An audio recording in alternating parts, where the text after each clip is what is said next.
Kita membaca Al-Quran apabila bertemu dengan huruf. Di atas huruf tersebut ada tanda seperti ini. Kalau tanda baca tanwin itu bentuknya itu ada 3. Baris 2 di atas huruf, baris 2 di bawah huruf, seperti itu ya.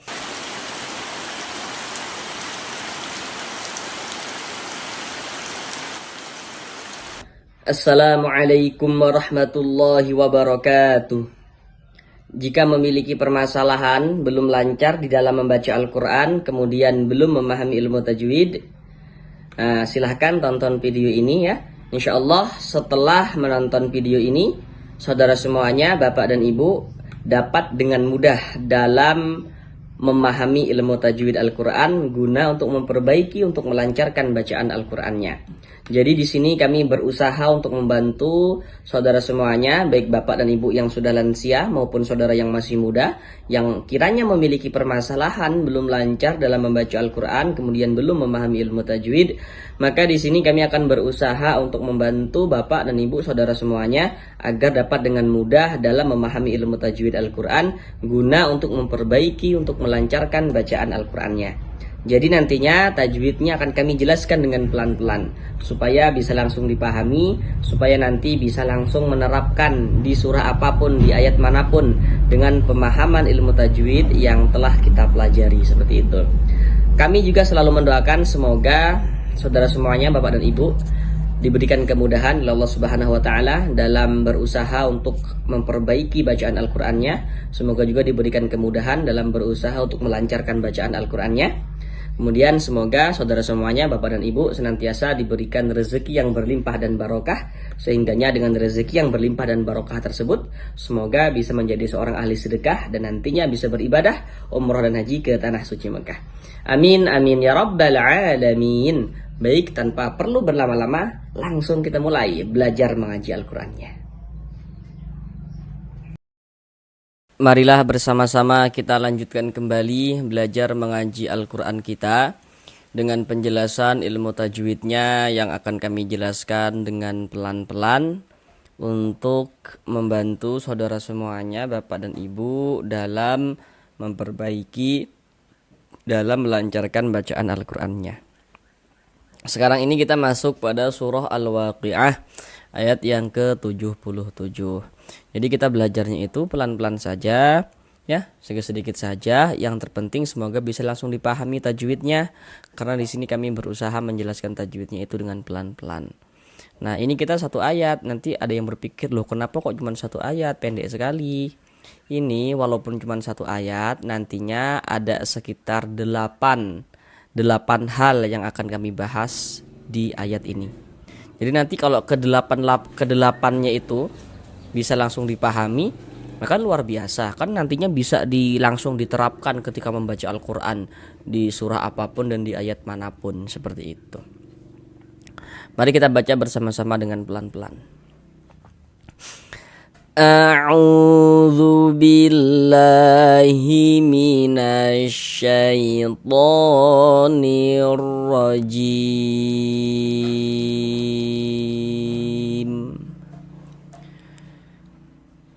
Bismillahirrahmanirrahim.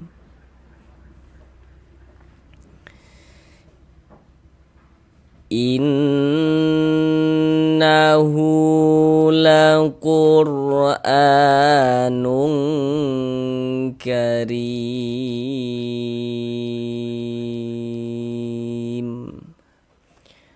Sekarang mari sama-sama kita pelajari ilmu tajwidnya dengan pelan-pelan. Yang pertama di sini innahu. Di sini ada huruf nun bertasydid. Tanda tasydid itu seperti ini. Seperti angka 3 terbalik ke atas nih, atau seperti huruf W. Nah, perhatikan media gambar di layar. Huruf nun bertasydid, huruf mim bertasydid, hukumnya gunnah musyaddadah. Kemudian supaya saudara semuanya, bapak dan ibu yang masih sangat pemula dalam belajar tajwid, supaya tidak sampai salah, tidak sampai keliru dalam menentukan hukum, maka kami buatlah catatan kecil di bawahnya itu. catatan kecil di bawah itu fungsinya agar Bapak dan Ibu tidak sampai keliru dalam menentukan hukum gunnah. Jadi supaya bisa membedakan antara gunnah dan idgham seperti itu. Karena nanti kalau hanya kami katakan huruf nun bertasydid, huruf mim bertasydid, hukumnya gunnah musyaddadah. Kalau hanya kami katakan seperti itu, tanpa kami beri keterangan yang di bawahnya itu ya, yang dicatatkan kecil di bawah tuh, nanti akan mengira, oh berarti semua huruf nun yang ada tanda tasydidnya, semua huruf mim yang ada tanda tasydidnya berarti hukumnya gunnah musyaddadah. Nah, padahal tidak. Kalau misalnya kemasukan sesuatu, misalnya sebelumnya ada nun sukun atau sebelumnya ada tanwin, nanti itu hukumnya bukan menjadi gunnah musyaddadah tapi menjadi hukum yang lain, yakni idgham seperti itu. Maka supaya tidak salah kami buatlah catatan kecil di bawahnya itu. Nah, jadi kalau ditanya orang apa hukumnya nun bertasydid, mim bertasydid, jawab saja hukumnya gunnah musyaddadah. Catatan kecil di bawah itu tidak perlu untuk dijelaskan karena itu fungsinya supaya saudara yang masih pemula, Bapak dan Ibu, tidak sampai salah dalam menentukan hukum, supaya tidak keliru dalam menentukan hukum seperti itu. Nah, contoh kayak gini enggak nih? Ini kan ada huruf nun, ada tanda tasydidnya nih. Nah, untuk memastikan betul nggak nih hukumnya adalah gunnah musyaddadah, jangan-jangan itu ghambi gunnah pula seperti itu. Nah, perhatikan sebelum huruf nun bertasydid di sininya nih nggak ada kan huruf nun sukun, kemudian nggak ada kan tanwin di sininya nih. Nah, di sininya nih nggak ada nun sukun, di sininya nih nggak ada tanwin. Nah, maka ini dapat kita pastikan bahwasanya nun bertasydidnya ini adalah gunnah musyaddadah. Karena nanti ya, misal ya, ada huruf nun, ada tanda tasydidnya nih misalnya gitu. Tapi kalau misalnya di sininya nih, misalnya sebelum huruf nun bertasydid di sebelah sininya nih kemasukan nun sukun atau kemasukan tanwin misalnya, maka huruf nun yang ada tanda tasydidnya itu nanti hukumnya adalah idgham bi gunnah, bukan gunnah musyaddadah ya. Maka supaya tidak keliru kami buatlah catatan yang seperti di bawah itu. Nah, pasti sampai di sini Bapak dan Ibu sudah paham ya. Nah, jadi kalau ada huruf nun bertasydid atau mim bertasydid, sebelum huruf tersebut di sininya nih nggak ada nun sukun, nggak ada tanwin. Nah, berarti nun atau mim yang bertasydidnya tuh hukumnya gunnah musyaddadah. Nah, kalau misalnya sudah paham ya, kita sudah paham, sudah ngerti, maka catatan kecil yang di bawah itu nggak perlu kita pakai lagi, karena kita sudah paham seperti itu. Nah, ini nun bertasydid hukumnya gunnah musyaddadah kita gunnahkan. Kita gunnahkan ya atau kita dengungkan. Jadi di bagian innya itu suaranya itu kita tahan ya, kita panjangkan sebentar ya, sepanjang 2 harokat. Innahu laqur'an, seperti itu. Kemudian hu dibaca panjang. Nah, jadi kalau kita membaca Al-Quran, apabila bertemu dengan huruf, di atas huruf tersebut ada tanda seperti ini, tanda harokat dhammah atau tanda baca dhammah. Tapi dia bentuknya terbalik seperti ini. Tanda baca dhammah atau harokat dhammah itu kan harusnya seperti ini. Seperti ini dia. Tapi kalau harokat dhammah itu bentuknya terbalik seperti ini, nah maka ini menandakan huruf itu kalau di atasnya ada tanda seperti ini dibaca panjang, sehingganya hu dibaca panjang. Nah, ini namanya adalah mad silah qasirah atau mad silah sughra, karena hu ini adalah huruf hak dhamir ya, isim dhamir yang diapit oleh 2 huruf yang berharokat.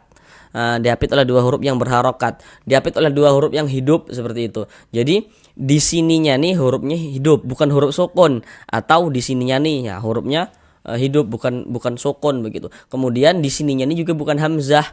Kalau misalnya ada hak dhamir kemudian misal ya di sininya nih hamzah, nanti dia menjadi mad silah tawilah. Nah, tapi di sininya bukan hamzah nih. Maka hu ini adalah mad silah qasirah. Mad silah qasirah panjangnya itu 2 harokat. Kalau masih bingung, yang terpenting kita ketahui dulu yang mudahnya seperti itu. Oh, huruf kalau di atasnya ada tanda seperti ini dibaca panjang seperti itu. Dan mad silah itu, mad silah berlaku tanda panjangnya kalau ketika kita wasolkan saja. Kalau kita wakopkan dia tidak berlaku tanda panjangnya. Misal ya, kita berhenti di huruf H, maka ini kita baca innah. huruf hanya dimatikan, dia nggak berlaku tanda panjangnya.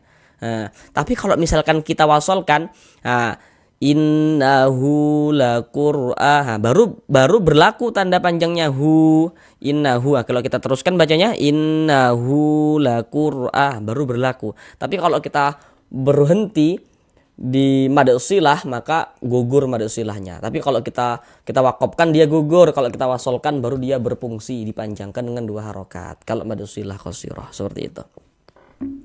Kemudian di sini ada huruf ro sukun, ada huruf ro tanda sukun tuh seperti ini, huruf sukun atau disebut juga dengan huruf mati. Jadi huruf sukun, huruf mati itu maksudnya sama saja.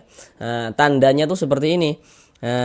Ada huruf ro sukun, sebelumnya ada ini, ada harokat dhammah. Ini namanya tanda baca dhammah.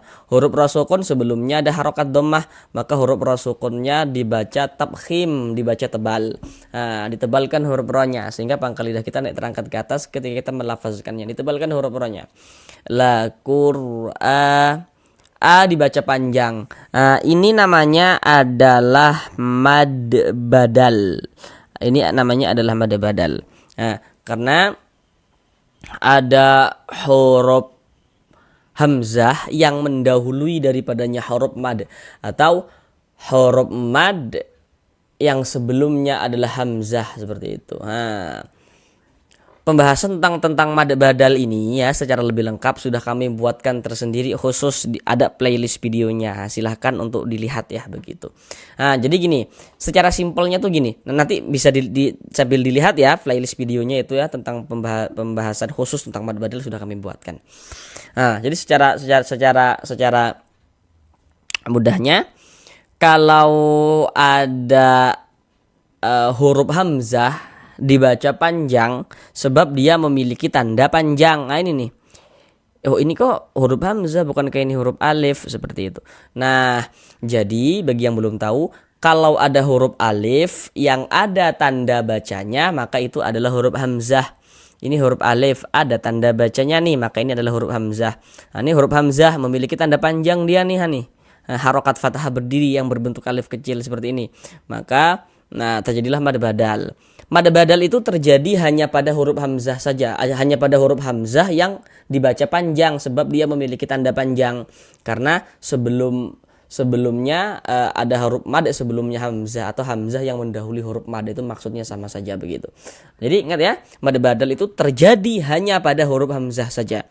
Ini huruf hamzah dibaca panjang karena dia memiliki tanda panjang, maka ini adalah huruf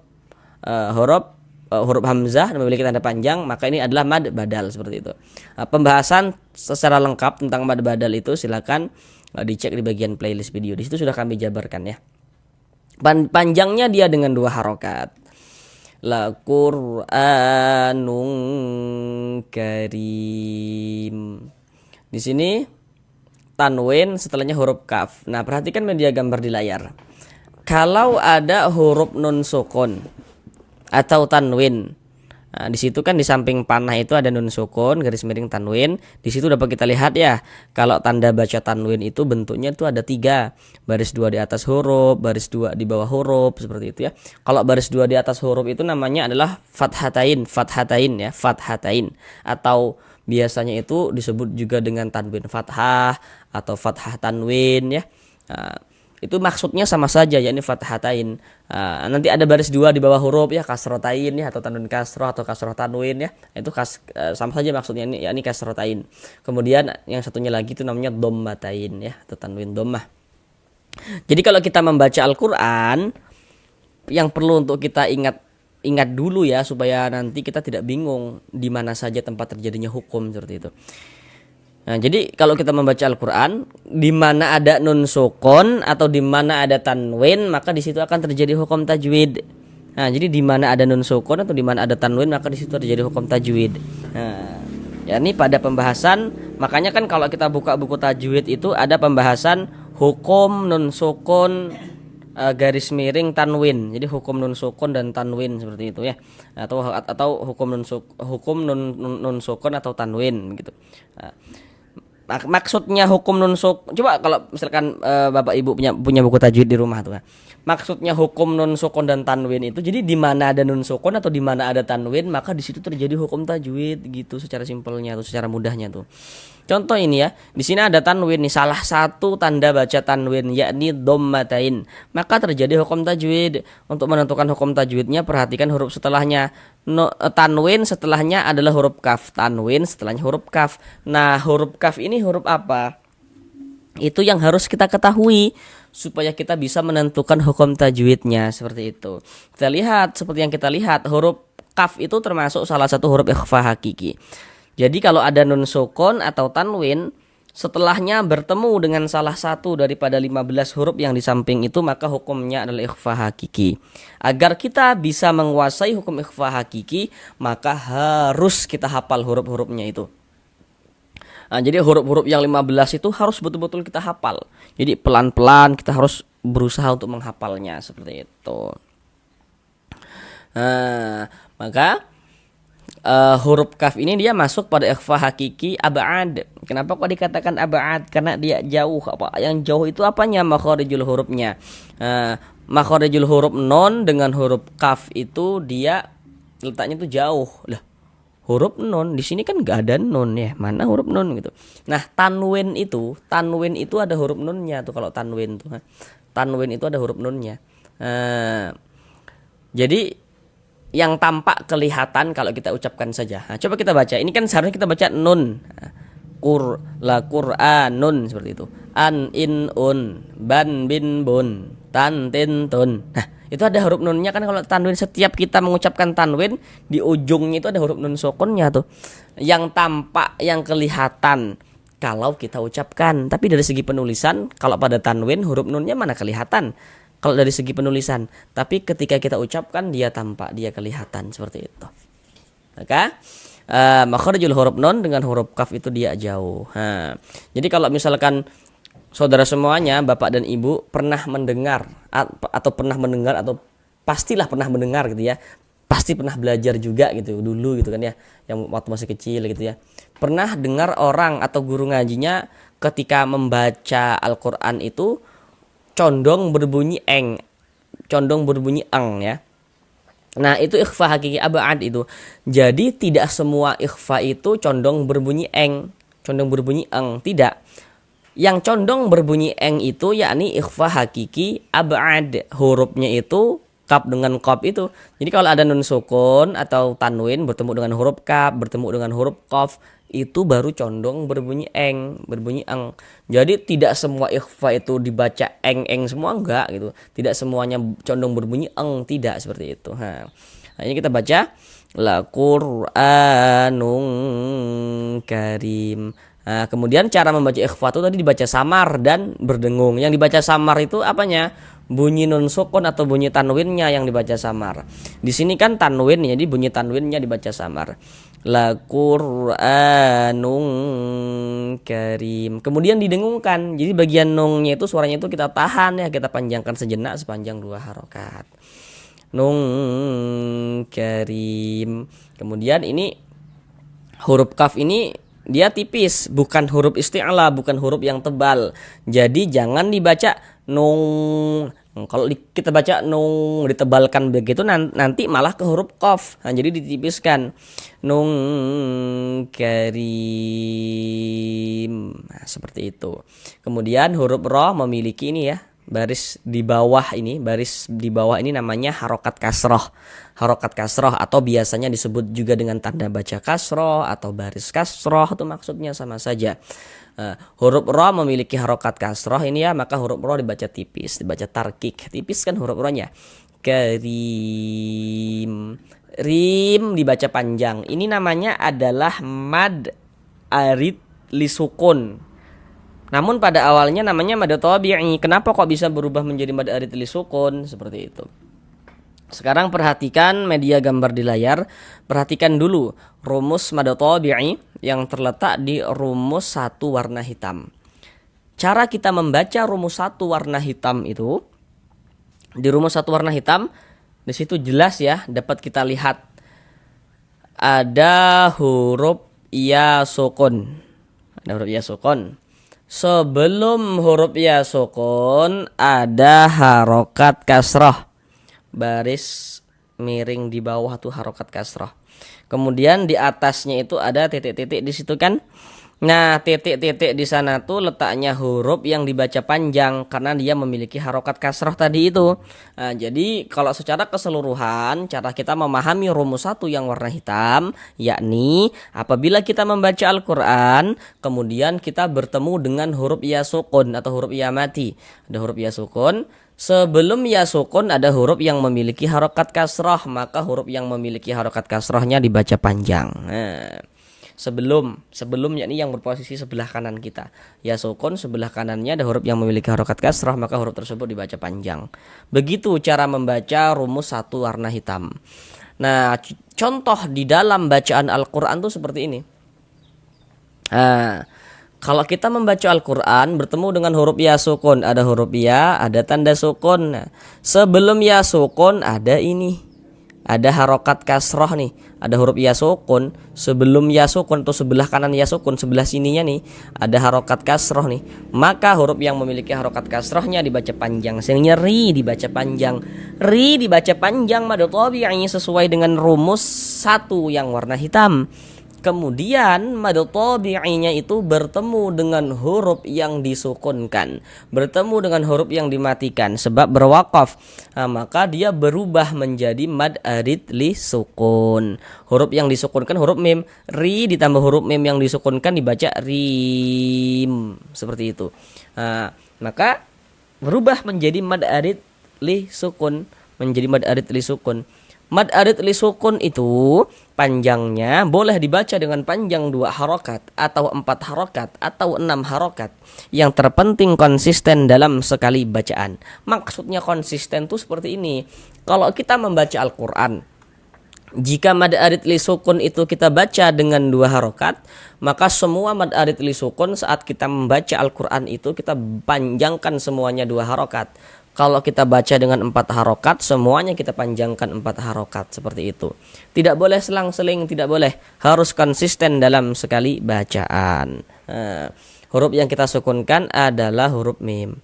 Nah, tapi kalau misalkan kita tidak berhenti di huruf mim ini, ya, tidak berwakaf di huruf mim ini, langsung kita wasolkan bacanya, karimun dan seterusnya, maka ri ini tetap menjadi mad tabi'i. Tapi kalau misalkan berhenti di huruf mim, karena mad tabi'inya bertemu dengan huruf yang disukunkan, maka dia menjadi mad arid li sukun, seperti itu.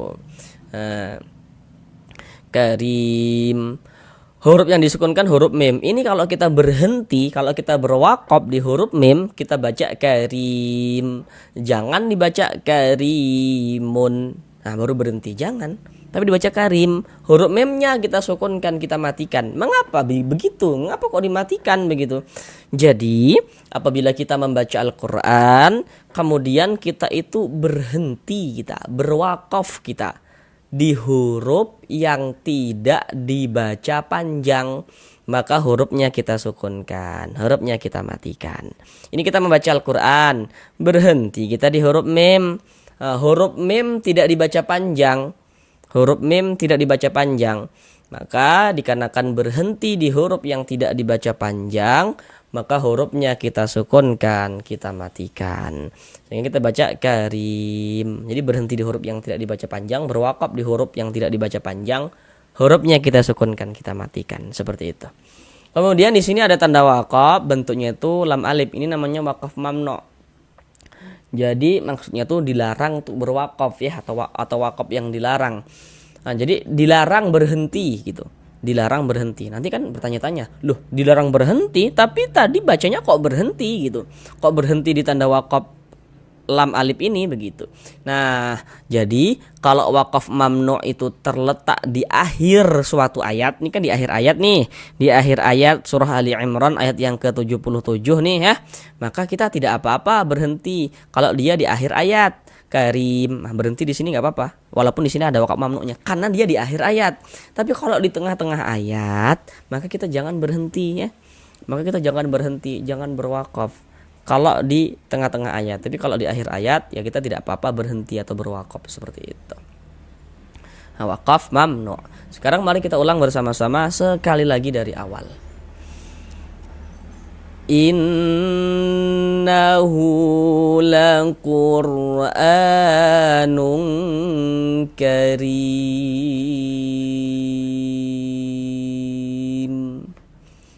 Sampai di sini belajar mengaji Al-Qur'annya. Sampai bertemu di pembelajaran yang berikutnya. Assalamualaikum warahmatullahi wabarakatuh.